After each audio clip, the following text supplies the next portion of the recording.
I did an embalming a couple nights ago. A person would not stop pooing. And so then I had to stick the hose up their bum, and their belly got all distended, and then you push on the belly to push the poo out. And it's just this nasty poop water, and nobody likes it. But it's for the greater good, because you don't want that poo to leak out at a different time.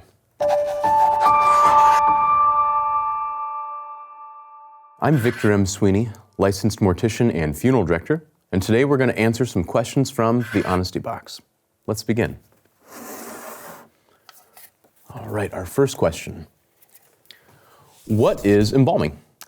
So embalming, as we practice it, is the preservation and disinfection of human body. It's done by removing the blood, where bacteria like to grow, and replacing it with an embalming fluid, usually made out of an aldehyde or an alcohol. So one of the things about a dead body is that it's not necessarily dangerous per se, but the reason we embalm is because as soon as we die, our bodies start to break down. In the span of even an hour after death, all those bacteria that are in your guts that help you digest your food, they run wild because there's no immune system to suppress them. So give that a couple days, let's say, while we're waiting for the funeral to happen, and unchecked, those bacteria will cause the body to bloat or turn green or the skin to slough off. It's very gross, especially when we're dealing with time between a death and a funeral. Embalming is your friend. What does death smell like? Death smells bad. You ever smelled rotting meat or rotting vegetables? Something like that. It's pretty gross. Our caveman brains that we still possess don't like the smell of dead things, and they really don't like the smell of dead people. There's some distinct odor that a dead human person has that a dead dog, let's say, doesn't give off. Very gross. What was the first dead body you ever saw? Okay, so not every mortician has this experience, but I did. The first dead body I ever saw in real life was my best friend who died in his bed, and I found him when I was 3. I don't know if that one counts. Maybe it does. Maybe that's why I'm doing what I'm doing. The first dead body I saw on the job was also terrible. I was 18 at the time. I was working at a funeral home in my hometown, and I've been working there for maybe a week, or 2. Someone came in, and my boss was like, Victor, I think it's time, like if you're earnest about this, I think it's time for you to go back and just see what it's all about. So I went back and got gowned up, went back to the prep room for the first time ever, and there was an 18-year-old girl on the table who died in a car crash around graduation time. And that was awful, because there's no better way to see yourself on the table than to see someone your same age. And I just sat down, almost passed out, and sat down in this chair and just watched this young girl who'd been autopsied get embalmed. And then the next day, I went back and did it again, and it was an infant. And then after that, everything has gotten much easier. But there's my harrowing introduction to dead bodies. How was your emotional state those first couple of times? Well, okay, so my parents have backgrounds in psychology, actually. And so I came home from that first terrible day. And they were really, really concerned, and they're like, are you sure you want to do this? Don't you want to quit? And the answer was, yes, I don't know why I'm doing this, and I do want to quit, but I knew I had to power through. And so I just I told them I'm going to keep doing it until I can't do it anymore, and I'm still doing that today. Gosh, what a lovely phrased question. Do you sew people's orifices up? Yes, sometimes. So one of the things we are very concerned with when we prepare a body is leaking, right? Because we're mostly water, and water likes to run downhill, as you might say. So leaking is a problem. I don't sew up the lips or anything. I think that's a myth. Don't do that. I don't sew up the butt. That'd be weird. If there is a very substantial anal leak, I'll pack the butt with some cotton. But other orifices, like if someone has a leaky willy, you can tie a piece of string around that. It's not very fun to do. I feel weird doing it, but it works. Interestingly enough, when you're embalming, to gain access to the circulatory system, usually the right carotid artery is a big one that we go for. There'll be a little incision along the collarbone, the clavicle. And so that incision has to be sewed up. So I actually like sew skin on every body I embalm. So I'm actually a pretty good little seamster. What's the worst injury you've seen to a body? Interesting question. One, I should preface it, I do like to think about bodies as people, but sometimes when there is a very grievous injury, it's helpful to think about it as only a body for a little bit, especially while you're working on it. I once took a call for two ladies whose cars got stuck on train tracks, and they were both killed by a train. And so I had two autopsy bodies back to back of these poor little old ladies. So I had broken bones that I got back into place while I was embalming. That was pretty gross. Broken bones are icky. I've had a couple other injuries where like the head has been split open, or gunshot wounds, especially self-inflicted gunshot wounds are uniformly awful. While I see a lot of death, it usually looks like pretty identifiably human. It looks like a person. But when someone has removed the top half of their head with a large gun, that is something even I don't like to see. So there are sometimes really gross things that a person has to deal with, and you just suck it up and do it, mostly out of love, weirdly enough. You do it because you love the people that are suffering through the loss. So for instance, with one gunshot wound that I'm thinking of, there was nothing really left of the head. So then we laid the gentleman out, and his parents got to come into my funeral chapel, and we had him kind of bagged up, but we had his arm out, so at least his parents could like hold his hand. So yeah, you deal with some nasty stuff, but I think at the end of the day, it's for something good. So that's what you have to keep in mind when you're dealing with things that really make you want to puke. What happens to the body in the 24 hours post-death? Okay, so this is called the post-mortem interval, the time between when somebody dies and maybe when I pick them up, or maybe between death and cremation, or death and embalming, because embalming delays that decomposition process. But so in that 24 hours, given the environment, things can either be just fine or go very, very, very wrong. So like I've had times where I've had someone who was found 2 days later, but they were in a pretty controlled climate, a cool room, no big deal. But like the blood likes to settle. That's what we call livor mortis, so it settles to the bottom of the body. Also, given some more time and the conditions, it'll congeal and it becomes this kind of like jelly-like substance, and that's kind of icky, but it all depends. It's so variable. There's just no way to really say that there's a set thing that happens at 24 hours, because it's all about the environment and the person. Are you afraid to die? I am not. I'm not afraid to die. In a practical side, I have lots of life insurance, so I'm sure my family would be fine. They would miss me, but I'm not. There's so many worse things than dying, right? There's so many sufferings that are worse than the release of death. I think just accepting fate and just letting life roll on, like death is that part of life, and maybe it's not even the end of life. I have to believe that there's something more as well. So no, I'm not afraid to die, not one bit. I could die tomorrow, and I'd be sad for my family who I leave behind, and my friends, and all you lovely people on the other end of the LADbible camera, but it'd be okay. The world would carry on as it does after every single person's death, and I'm not that special. There is something about the universality of death that everybody who's ever been in a history book, has done it, every single person. And so why should I be so presumptuous that I'm the first one, or I should be scared when every single person you've ever read about in a book has also shuffled off their mortal coil and walked into eternity, and I should not be afraid of that either. Do you always shut people's eyes? Yeah, actually. So like when you lay someone out for viewing, you want their eyes to be shut. But this maybe refers more to when I go to like a bedside where someone's recently died. A lot of people die with their eyes open.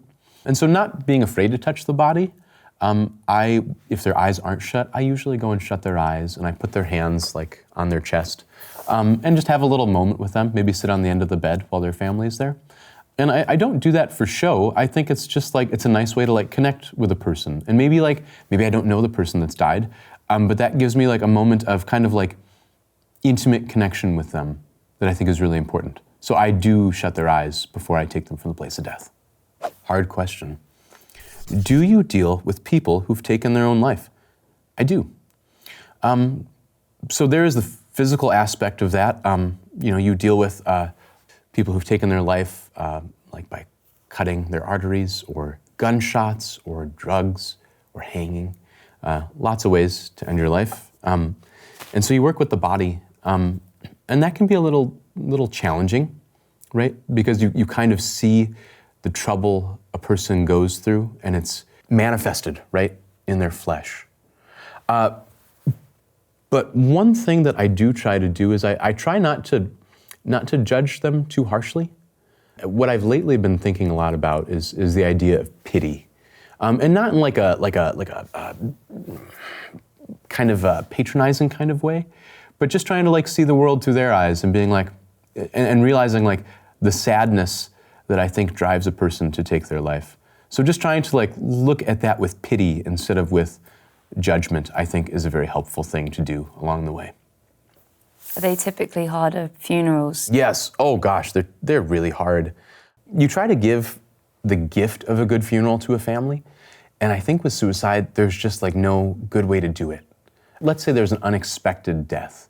You can say like, that is the will of the divine or fate, or things outside of your control. And when it's suicide and it's within the person's control, or at least maybe presumably in their control, much, much, much harder. There's very little consolation. My best friend took his life 6 years ago, and I was very intimately involved in planning his funeral, and I gave his eulogy and carried his casket, right? And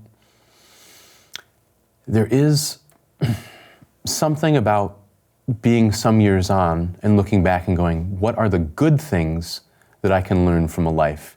And just kind of put the way that it ended in the background for a little bit. And I think that's helped me not to move on, but to just accept and embrace the really big suicide that happened in my life. What's your favorite part of the body? Okay, I think, that's a strange question. I think maybe the hands. There's something about the tactile nature of my hands and yours, that we understand the world through our hands very, very well. There's something I like in my work about working with my hands, right? I can take a body and I can lift it with my hands, or I can position it with my hands. And likewise, you can position the hands too in a way that illustrates something to the people that view the body. So for instance, if your hands were clenched at your sides, if anybody saw that body, they would be a little bit concerned, right? Wouldn't look very peaceful. So typically when we're positioning, one of the things we try to do is we'll position the hands over the navel. So can you see me? Like this. And so we try to get them to rest on top of each other. And then we also don't want them to be flat. So like if your hands were splayed, it looks kind of off-putting, or like you're stretching for something. So we try to cup the hands a little bit, put them one over the other, over the navel. And then I usually try to put the left hand over the right, because then for those of us that are married, the wedding ring is on top. So when you're embalming, how do you position a body? How do you hold it in place? Okay, yeah, so that's the thing. So bodies are floppy and kind of ungainly. And so one thing we have to do in embalming is position the body properly right away. So there are a couple tools we use while we're embalming. I brought them along. So this one is really important. This is called a head block. This is what the head rests on. So not on a pillow, right? That would get all gross and bloody, but on this rubber head block. And you can see that it has different indentations for the head. So there's one height there, one there, this way, this way. So when you position a head, let's say, you want to tilt it this way. So then if you made a line over their head and down their nose, they'd be looking over their right toe. And the reason you want them looking to the right is because caskets open on the left-hand side when you're facing them. So you want them looking kind of out of the casket, but not craning their neck out of the casket. And then the other thing we can do with positioning, going back to the idea of how important the hands are, is I have these wrist holders, and so they go. I could almost put them on. Should I put them on? Yeah, go for it. Okay. So let's say you have someone who has died with their arms out, or maybe they have a big belly and you're trying to keep their hands up. You can prop under their elbows, but sometimes it's helpful to have this device here, because then when you tighten this up, you can keep the hands from falling down. They kind of stay locked where they are. So real tools from the real guy. Yeah. Ooh, this is a hard question. Do you deal with children's bodies? Yes. Blessedly, not very often. At least where I'm at, and I'm at a small funeral home. Let's say it's 100 funerals a year, give or take. I'd say we only have like a child's death once every couple years. I'm a father of 4 kids, and it is incredibly, incredibly hard when you have the death of a child, because in some ways, like, I do see my kids there. Or some years ago, I had a death of a 5-year-old who was the same age as my 5-year-old, and also liked, Ninja Turtles. And so it is those really tough, gut-wrenching things that make it hard to be a mortician some days.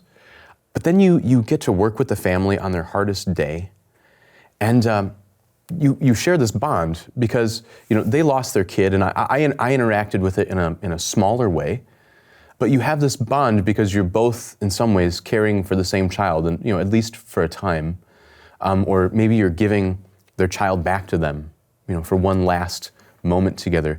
So it's incredibly hard, and I don't get too emotional on the job, but I uniformly cry with parents when dealing with children. It's just awful, but that is just one of the realities of life and death, and it's not what you sign up for when you're a parent. To outlive your child. No one should have to outlive their children. But that's life. It is both good and bad and hard and beautiful. And it's a great big mixed bag, and it's just part of the human condition. How are you not depressed? I get this question all the time. I'm not depressed because I think when you face your own mortality every day, you learn a little something about living. And I love life. Life's beautiful and wonderful and inexplicable and unpredictable. And I don't get depressed. Like if you had to stare down the barrel of death every day, I think it helps a person prioritize those things in their life. But no, I'm not depressed. It's okay. Life is good and beautiful and wonderful, and the fact that I work around the grim realities of it is no different than an accountant working around the grim realities of numbers, right? I would never choose to do that job, and yet some people walk home happily from it, and same with me as an undertaker. What's your body count? Wink. Okay, my actual body count is 1, but the dead body count of how many bodies I've handled, I don't know, thousands, probably. My body count was a little higher in college, you know what I mean? Because I worked in a cadaver lab, and in the cadaver lab we were working, we were around hundreds of bodies that would go in and out and come. And so I worked with what was called the bequest program at the University of Minnesota. You bequeath your body to science. I also worked in the cadaver lab, which was very interesting. You had the doctors who were doing all the sciencey medical things, and then you had the mortician schmucks who were, just carting bodies around and embalming them and cleaning out the tables, the dissection tables. So imagine a human reduced to 2-inch by 2-inch cubes, and there's a big pool of fat in the bottom, and you gotta drain it out and wash it down. It was gross. So yeah, the grossest thing I can think of that I learned from my time there is hemisected penis, cut in half. It just still makes me want to barf. But yeah, so thousands is my body count, and more in college. Are there ever maggots in bodies? Yes. Yes, there are maggots in bodies sometimes, especially bodies that have been unattended. It's very icky. They like to live in the face. I had once took care of a gentleman for another funeral home who had been found outside in his yard. I got him out of the cooler to start embalming him and get him ready for his funeral. He, of course, died also face down. So what I did, one, is I got a wet towel and I wrapped it over his face, and then I cinched it as tight as I could with a stick, and then tied it. So I had this tight cinch around his face to bring the swelling down. But as I was embalming him and all this gelatinous blood that had coagulated was coming out, all of a sudden ants started crawling out of the crevices of his body. He was a large man, and there were ants everywhere. So then I grabbed the pesticidal spray and killed all those ants, but then kept finding them everywhere. And so then I had to stop what I was doing and just go like full-on Orkin man. It was gross. It was gross. All right, here we go. Worst body fluid to deal with. Well, I deal mostly with the blood, but you wanna know the truth? The worst body fluid, if you can call it a fluid, is like poo. It's so gross.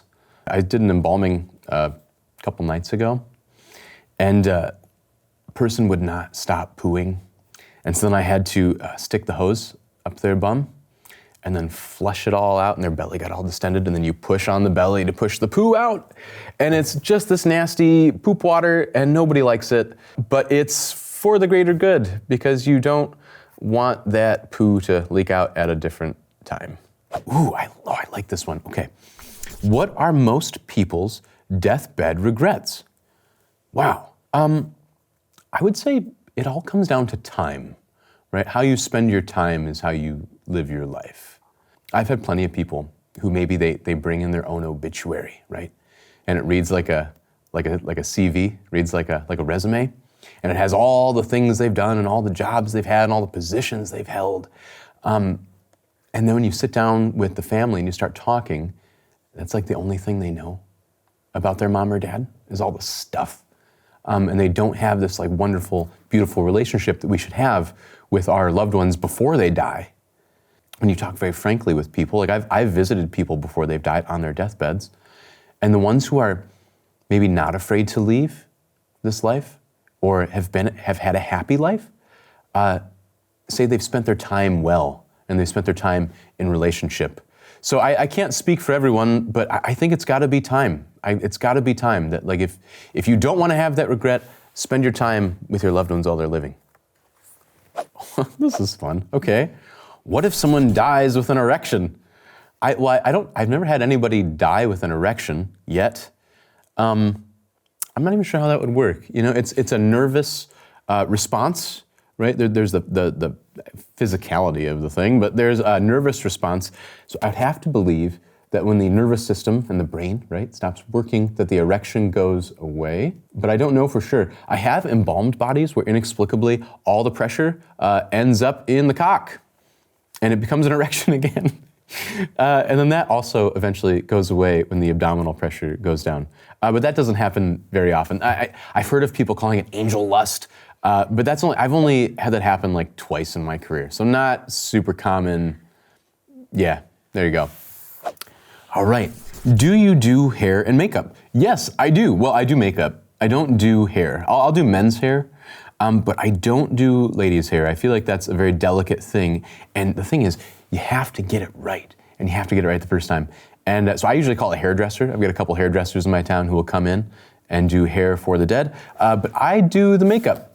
And I've heard that like mortuary makeup, there's another name for it. Anyway, I heard that's like a real independent job, but most undertakers I know how to do makeup. And here's the thing, here's the difference. It's not like going out makeup, like getting hot, you don't do that.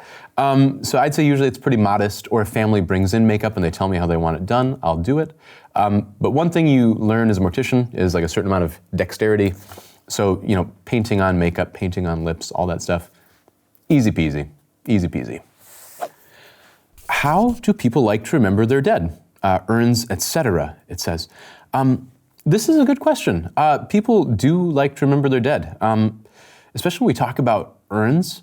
Some people like to keep the urns of their family with them, maybe for an indefinite period of time. I'm more of a get a person to their resting place kind of guy, whether that's in a columbarium or in the ground or scattered in a field or tossed in the ocean, like whatever that is. I think there's something about doing the job and having that finality that's really important. Not that there's anything wrong with holding on to your loved one. I think that's important too, but I think maybe it ought to be done in your heart and not in a physical way. As an example, sometimes you'll see little tiny urns like this. This is called a keepsake urn. So a very small portion of cremated remains can go in it, ashes, as some people call them, would go in there and you keep them. And here's the thing, while I understand the sentiment behind it, I always get very leery because I think human remains, whether casketed or in an urn, are things of inestimable value. Super, super important, irreplaceable, right? Just like you and me, irreplaceable. So I'm very leery about keeping these little urns because what if you lose it? So I'm not a big fan of it, but what I am a fan of, let me show you this. This is cool. I'm not like trying to sell you something, but there has been this movement for fingerprint jewelry, which I think is kind of nice in a lot of ways, because it is personal, right? It is irreplaceable, like everybody's fingerprint and every person is irreplaceable. But if you lost it, it's not like you're losing a piece of your grandma, right? Or maybe you are, but only in like a kind of metaphorical way, and that it could be replaced. So I like this as an alternative to keeping ashes in any form. But that's just me, that's just Victor's opinion. One piece of advice you'd give about dealing with grief. Okay, you should feel okay about whatever feelings you're having at the moment. So I think they used to talk about the stages of grief, and I think that is nonsense. That's like the idea that grief is this linear thing, and first you're gonna be sad, and then you're gonna be angry, and then you're gonna bargain. No, that's nonsense. Instead, there's this idea out there that I like a lot more called the grief loop, okay? And you have this circle, and maybe like anger and grief and bargaining and sadness, they're all on there, and what you are is you're in the middle of the loop, and you just bounce around to all the ideas, maybe like in the same day, maybe in the same hour. Maybe it takes you a long time, right? And you hit these, or maybe you don't hit them. And then at some point, you're gonna find yourself outside the loop, right? And it's bigger out there, right? But you might touch back on the loop from the outside more infrequently, and that's okay too. I'd say, yeah, my advice is just feel whatever feelings you're feeling, and like don't feel weird about it. Don't feel like someone's judging you about it. I'm certainly not. Like if you wanna be angry at your dead loved one, do it. Or if you want to be like sad about it forever, do that too. If you never want to get over it, that's also fine. Like we're all human, and I think we just need to feel those things. Yeah. Okay. Last question. Last question. All right, last question. This is good. The work you do is amazing. Thank you. I could never do it. Like it's not exactly a question, but it is something I hear a lot. You know, how in the world do you do this? Or I could never do it. And I don't know if that's true. I could probably train you how to do some of the grim stuff, and I think as you do it, you get acclimated. But really, I think the hardest part is working with the living. That's universally the hardest part. Part of that is you learn a lot of patience along the way, because people that are dealing with grief are not rational all the time. And then you just learn to do everything you do with love.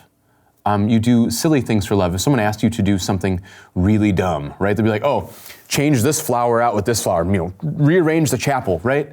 But if someone asks you to do it, you just do it, and you try to do it lovingly. They think this is important. If they think it's important, maybe it is. And so, yeah, just learning patience is how you learn how to do it. And like, yeah, the kind of gruesome hard skills, anybody can learn that if you're dumb enough and stubborn enough to go through mortuary school and end up where I have.